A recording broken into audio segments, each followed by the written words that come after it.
Hey guys, it's Chef Jill, and as promised, I'm going to give you a video about my Snickerdoodle cookies. So I will have a printed out version of the recipe added to this video for you, but I want to go ahead and talk about ingredients now, alright? So, for my dried ingredients, let's make sure you guys can see everything here. I have bleached all-purpose flour and cake flour.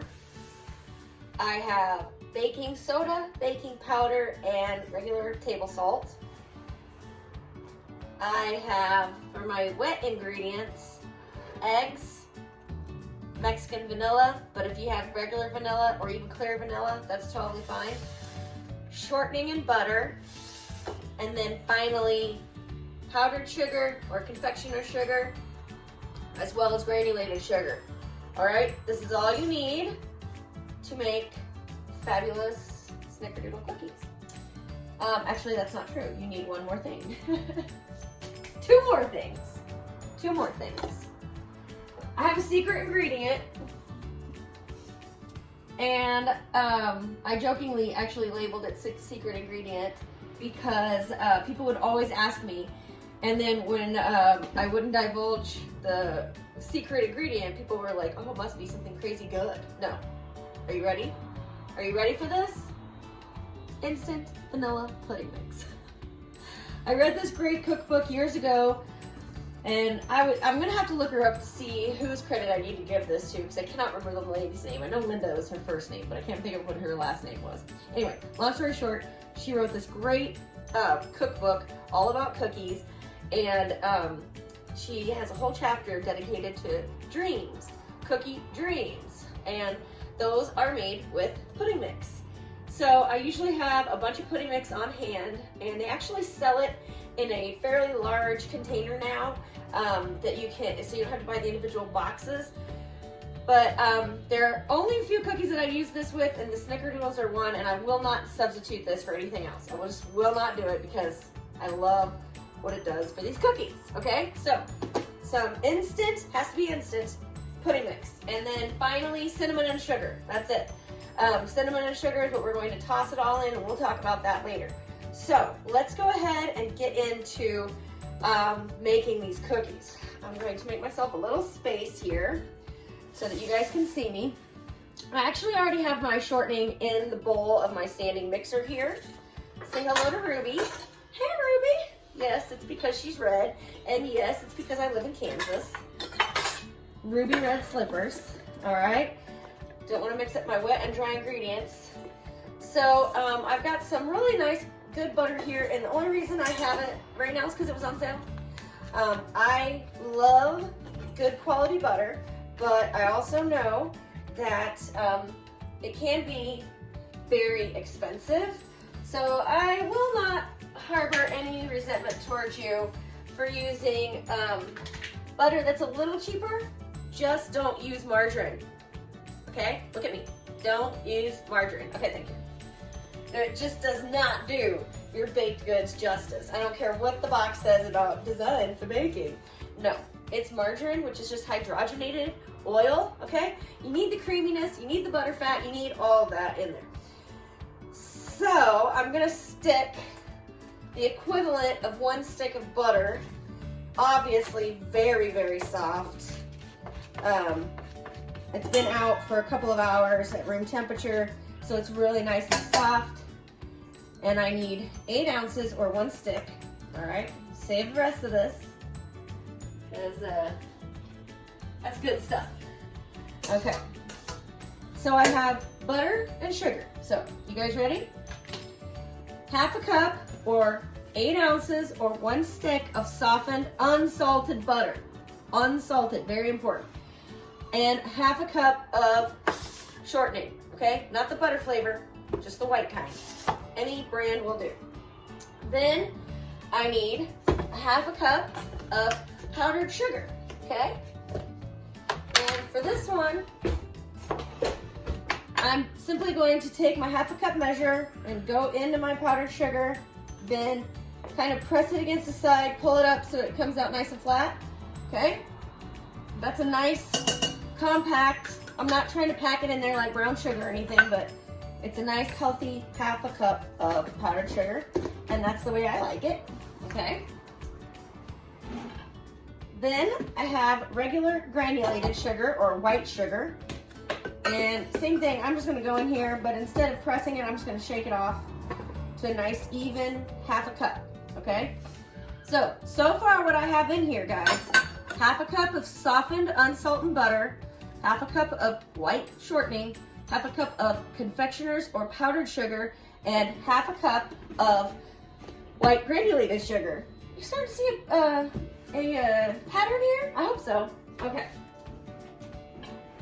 So then, the last of, oh no, that's it for my wet ingredients. I'm sorry, getting ahead of myself here. So I want to start the creaming process on this and get it going because I don't want my cookie waiting on me. So I'm going to turn this, actually let me measure out all my stuff for you first so you can hear me over the machine because this is very important. This is what you love about my videos, right? They're just all over the place. I have a spoon that has a very level, flat handle, okay? There's no ridges in it, there's nothing uneven about it, and I'll show you why that's really important. I have cake flour, okay? I need 2 1/3 cup of flour total, okay? 2 1/3 cup. So I'm gonna take my 1/3 cup measure and I'm going to do 1/3 cup and I'm gonna spoon that in there. Did you guys see how I did that? Empty. I'm gonna take my spoon and I'm just gonna drop it in there, okay? Now I'm not pressing down, I'm not tapping, I'm just gonna start at one end and scrape across the top, okay? Now, if you look at this, you'll see there's some nooks and crannies. That's okay, it's totally fine. This is such an easy recipe to put together. I'm not requiring you to do any weighed items in this one, okay? But if you want to weigh it out, you can. So that's 1/3, okay? Oh no, see, I'm making it all screwed up. I need 2 1/3. So I only want to do 1/3 cup of the cake flour. That's all I need of this, okay? And now I need my 2 cups of all-purpose flour, and we are going to spoon and level these as well. I always keep a little duster sieve in my flour for things. So this is called a spoon and level method. And again, I'm not forcing it into the bowl of the measuring cup. I'm simply just gently kind of dropping it in there and then just taking my spoon straight across. Now, if you have a bunch of these little bobbles, just do it again, okay? What you don't want to do is sit there and tap, tap, tap, okay? And the reason why you don't want to tap is because the more you tap, the more condensed that flour will get and the more pressed together, and therefore it'll fit more flour in there, which means that the weight will be slightly off, okay? Especially from bowl to bowl or from measuring cup to measuring cup. So I find it's just best just to do it that way, okay? You can shake it off, but I'm telling you, for my cookies, the way that I've designed it, this is how I want you to do it. Spoon and level, it's a really good technique to learn. Okay, so I have 2 1/3 cup of flour in here, ready to go.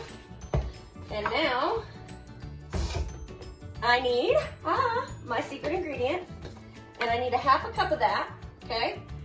So for this one, I'm just gonna go in and dig out 1/2 cup and shake it off. This one doesn't need a lot of care, so just shake it off into an even cup and throw it in there. So 1/2 cup plus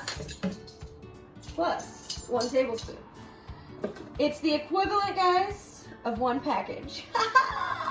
Okay, I weighed it out, measured it, did a lot of testing, and 1/2 cup plus 1 tablespoon. That's what it is if you were to get that 1 package of instant vanilla pudding mix. Okay, now the last 3 things I need are my baking powder, which is 1 whole teaspoon, okay? So a whole teaspoon, just kind of bang it against the side, even that up. Then I have baking soda, and I need 1/2 teaspoon of baking soda, okay? Same method, just a little tap, tappy tap, okay, going in there. And then finally, a 1/4 teaspoon, so 1 teaspoon, 1/2 teaspoon, 1/4 teaspoon of iodized table salt. And this recipe, I use the table salt because I don't want any large chunks of kosher salt or any flaky salt or anything like that in this recipe, okay? My chocolate chip ones, I don't care. You can use kosher, but for Snickerdoodles, it's pretty important that we keep this kind of traditional, sort of, because you know I've Jillerized this. So now what I want to do is take a whisk, and I just have a small one, and I'm going to whisk this together. And if you know me, you know why I do this. 2 reasons: it incorporates all of your dry ingredients, which is really important because you want your salt and your baking powder and your baking soda to be incorporated all the way through your dry mix. And also because it just lightens the whole thing up a little bit. Kind of like sifting without all that, okay? So for me, I like to do it this way. My dry ingredients are ready, okay? So now, the only other thing I have to do is have my eggs and my vanilla ready. And I really like to always crack my eggs into a separate bowl. That way, and I'm a 2-handed egg cracker, just FYI. And I crack the egg on the side of my sink or on the side of the bowl, but I do it over the sink so that I don't necessarily get it all over my countertop, because that is not good. Okay, and then, so I have my 2 eggs. We're gonna add them one at a time, but it's okay to put it in the same bowl as long as you control it. And then finally, a little bit of vanilla. Now, I use Mexican vanilla because I love it, and it has a ton of flavor. But what that means is that it's going to darken the recipe just a little bit, but it's so complementary to the cinnamon and sugar coating that it gets. So I only use a half a teaspoon is all. I usually use a little bit more vanilla in a cookie recipe, but for this one, between the vanilla pudding mix and this little half a tablespoon or half a teaspoon, it's good. It's perfect. Okay. All right, guys. So I'm going to turn this on. I'm going to still try to do it so that you can hear. Of course, because it's got powdered sugar in it, the last thing you want to do is turn that on high. It goes everywhere. So once it starts to come together, then you can turn it up. And the first thing you'll notice is that there's some sugar on the bottom of the bowl. That's okay, because we're going to do a lot of scraping with this recipe. So I'm going to bring Ruby over here so you guys can really see what's going on. And I'm going to scrape off the paddle. I do have a paddle attachment on here, by the way, in case you were wondering. Okay. And I'm going to get in here with my scraper, which I bought at the dollar store, like, I don't even know, 20 years ago when we first moved to Kansas City. That dollar store, actually it is still over there. I was gonna say, I don't think it's even over there anymore, but yeah, it is. All the other stores in that little mall are gone, but long live the dollar store. Okay. So let me show you what that looks like, because I just want you guys to see. And I know you probably shouldn't do this, but I give it a little bang. Okay. But it's very important that you clean off the paddle a lot. Very, very important. Okay, so now you guys can see I've really scraped the bottom of the bowl. There's nothing stuck to the bottom now, okay? And now I can incorporate my eggs. So make sure that my scraper is totally clean. I don't want to lose any ingredient. I only get 18 cookies out of this recipe, so every bit counts. Okay, so in goes 1 egg, and this way I don't ever forget to add my vanilla. I'm notorious for doing that. Not really sure why. We're gonna crank that up. This is creaming this together. And you'll notice that it pushes everything away from the center of the bowl. And that's kind of counterproductive. So what you want to do is, you guessed it, scrape the bowl. So we're going in, scrapey, scrapey, again. There's a lot of scraping to this recipe. It's really simple to put together, but if you don't scrape, you're not going to get the best quality recipe. and you won't get 18 cookies. You'll get like 12. Which, to me, is worth the scraping. 6 extra cookies? Heck yeah. Okay. That looks pretty good. Now I'm going to stick that in there. I'm going to turn it on. Just to like number 2. Add my second egg. Turn it up. And now I really want to let it go for like about 2 minutes. 1 to 2 minutes. Almost all the way to high. But I'm incorporating air, and I'm creaming all of those ingredients together. So you'll see, because if you let it go too far, you'll break it, and you don't want to break it.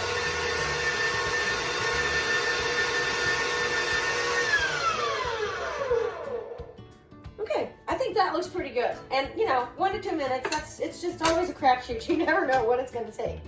But this is pretty much what you want it to look like. See how it's not even falling off? It's really creamy and thick and rich, okay? And you guessed it, more scraping. So scraping, and I'll let you guys see the bowl one more time. Actually, let me show you what it looks like.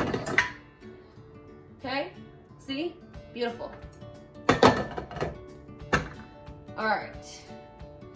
We're gonna scrape down the sides, and we just wanna make sure that you do the very bottom of the bowl to get anything that might have been missed. Okay, so that all the ingredients can be incorporated. It's very important. All right, last but not least, we're going to add in our dry ingredients. Now, this is dependent on how you're making these cookies. If you're doing this by hand, you're going to want to add a little bit of flour at a time. If you're doing this with a hand mixer, you want to do it in about 3 batches. If you're doing this in a standing mixer like mine that can take the heat, I ain't got time to wait, girl. I just throw it all in there. All right, in she goes. Fully aerated, fully whisked together so that all the ingredients are incorporated. And now, as promised, as clean as we go, right? So I have all my utensils in one bowl, except for my scraper, which I still need. And I'm gonna get those, a little water going on those with a little bit of soap. Oh, which is very slippery in my shortening covered fingers. Okay. So now those dishes are ready for me to come over there and wash when I'm ready for them. Okay? All right, so last but not least, I'm gonna turn this on to low, okay? The lowest setting that it has, because the last thing I want to do is overmix it, but also I don't want to shoot flour everywhere. So this will start to get its bearings a little bit, and then you can turn it up a little bit, and you'll start to see it coming together.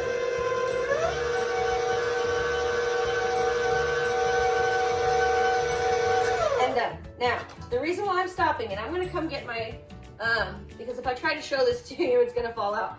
I'm gonna come get the camera so you guys can see this.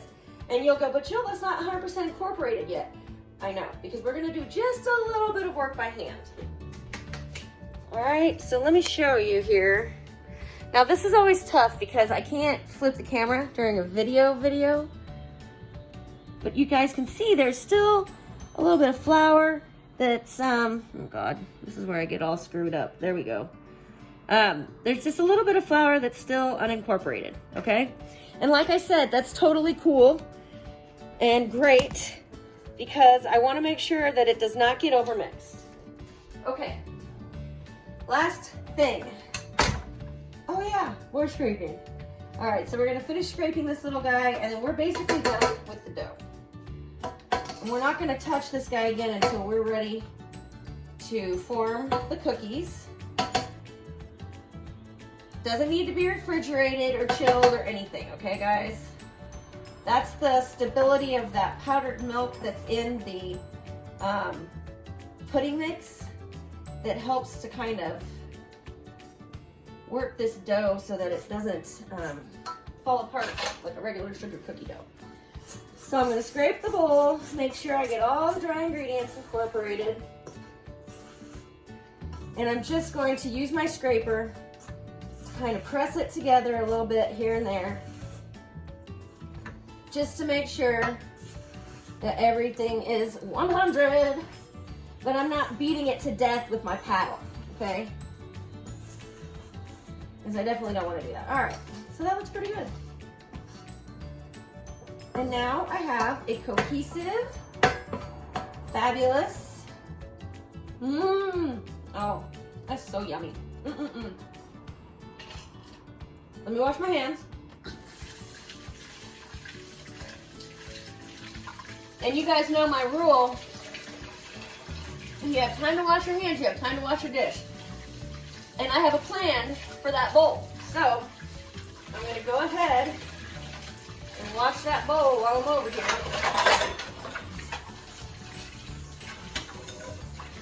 Okay. Everything else can relax for a little bit. All right. Last but not least, you're going to assemble the cinnamon and sugar mixture for the outside of the cookies, okay? So, I gotta put some stuff away here to make some room. And I need white sugar,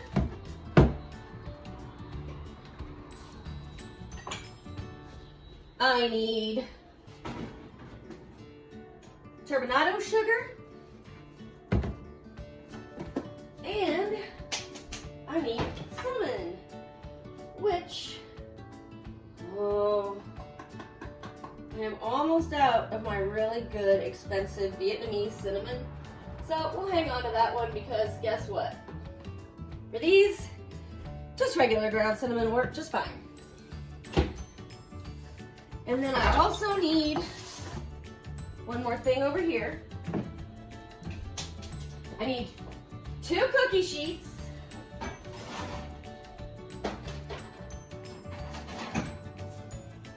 Gonna grab my cooling racks.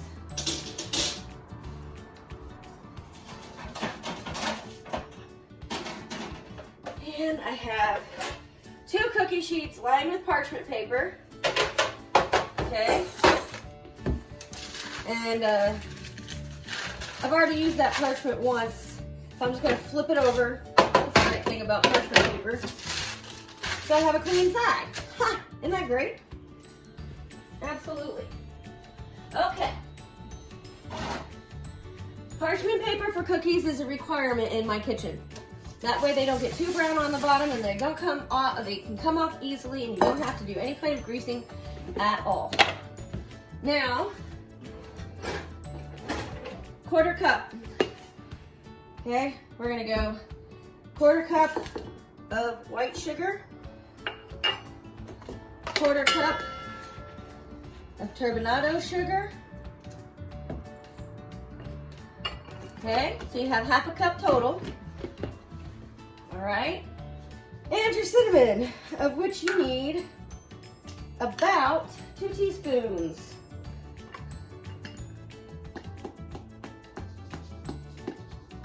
I'm just gonna eyeball it, because that's what I do. Oh, I put that in. Silly goose. Okay. And then, of course, I don't need a whisk or anything. I'm just gonna get in here with my fingers, break up any clumps that might try to form. And then I have to take one for the team, because I need to make sure that this is cinnamony enough. Because I feel like a lot of times you get a Snickerdoodle that's really sugary, but it doesn't have a lot of cinnamon. And then I'm just disappointed. So, we gotta take one for the team and test it. And how do I do that? Is I just take a little bit of dough, dip it in there, okay? I don't overdo it, just a little bit like that. And I try it.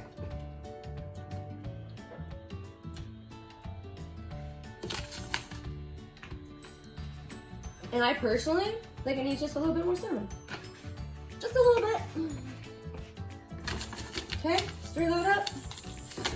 We are good. Okay, last step. for baking. Everybody still with me? Wipe off any crumbs. Now, I have a standard size cookie scoop. This one was actually given to me for my wedding 25 years ago almost. Now I'm gonna go in, okay, sheet trays, my cinnamon sugar mix, my cookie dough. Isn't that gorgeous, by the way? Delicious. Now, I'm going to go in, press up against the side, and pull it straight up. Whoop. Okay, so it's got a nice flat, and I'm just gonna take anything else and run my finger across the edge and back into the bowl. Okay, boom, boom. Now I'm gonna take this straight into my topping, okay? I'm gonna make 2 more. If you have a gap like that, I just fill it in. Ooh, a big chunk. I just put a little bit and fill that gap, okay? Dunk it in. Okay, now, here's the thing. I don't like a dense snickerdoodle. And if you take them and you roll them, all right, you're gonna get a really dense cookie. I don't like that. I want mine to be airy and light with lots of layers. So, at this point, all I do is take some of the cinnamon sugar mixture, pour it right over the top, sprinkle it right over the top. And you guys know, high and wide. Okay, then I gently lay it in my hand and I just literally toss it back and forth very, very gently. And then it goes on my sheet tray. All right, and this allows me to cover the entire cookie without having to roll them. All right, now I'm going to do the rest of these really fast.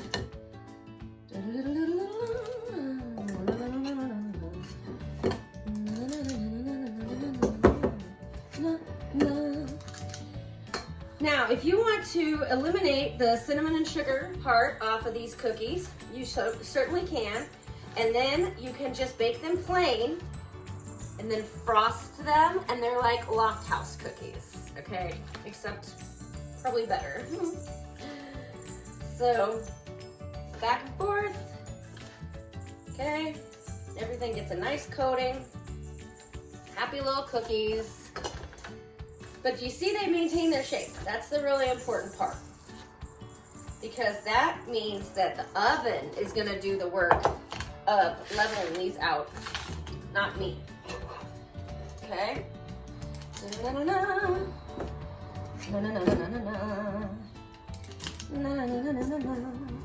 This is me doing the fast forward music for you.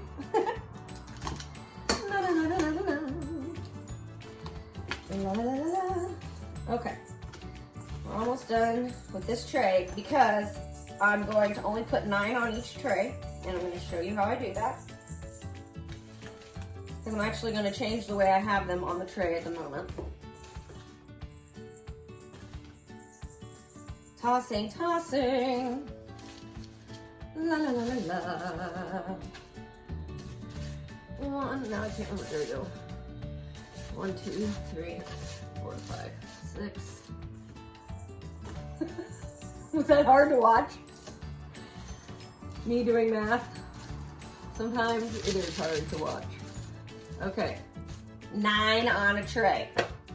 Okay, now these go into the oven at a preheated 375 for about 8 to 12 minutes, okay? So come back, or I will be back in a second with some baked cookies. What I'm looking for, guys, is at the base of the cookie, okay? The part that sits right on the parchment, that it just is barely starting to turn a golden brown, all right? I'm not looking for a dark color at all. I do not want it to be toasty. I just want it to be a light golden circle. So, oh, these are perfect, you guys. Yes. Okay, these are perfect. 11 minutes is what it did today. Now, I'm gonna come get the camera because I want you guys to see just how perfect these are. okay? You see how these have cracked on the top? That's exactly what I'm looking for. Exactly what I'm looking for. And you can see around the edge that there's just almost no color. All right? That is spot on. Those turned out beautifully.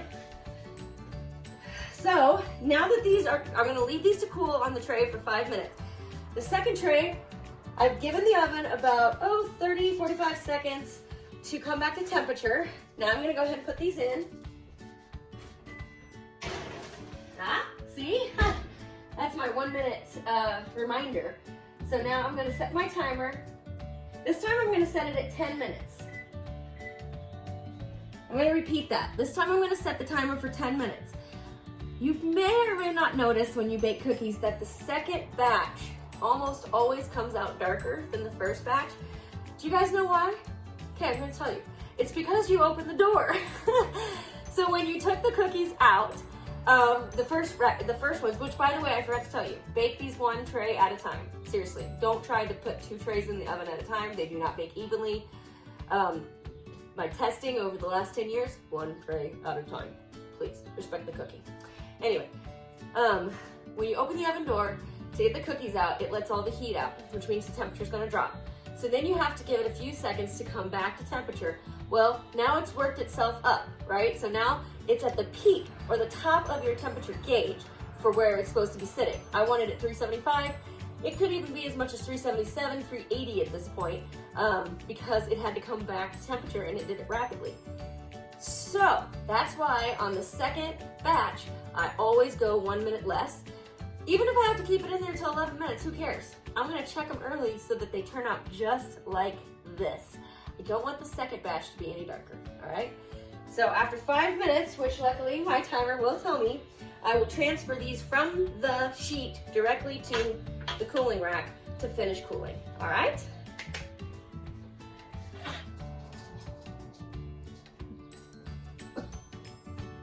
But I want you guys to see, look how glorious these are, okay?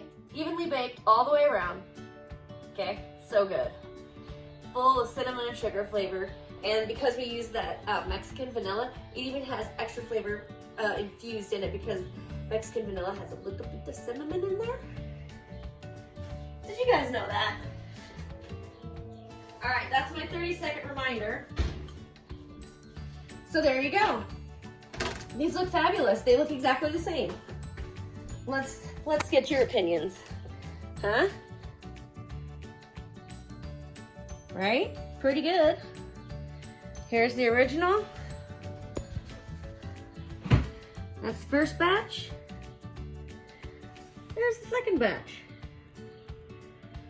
Pretty good. So that's it. I mean, they're really simple, you guys, and they're fantastic. Now I want to show you the interior, but I'm going to do that in a little bit because these guys need to cool just a little bit more before I go into them. You can eat them warm though. My husband loves to eat them warm. I'm kind of surprised he's not in here trying to snag one as we speak. But I like to leave them to let cool just a little bit so that the middles can set. Now, these are not a dry cookie at all. I want to make sure you understand that when I say I want the middles to set, is I just want everything to be balanced, okay? I want an even texture all the way through.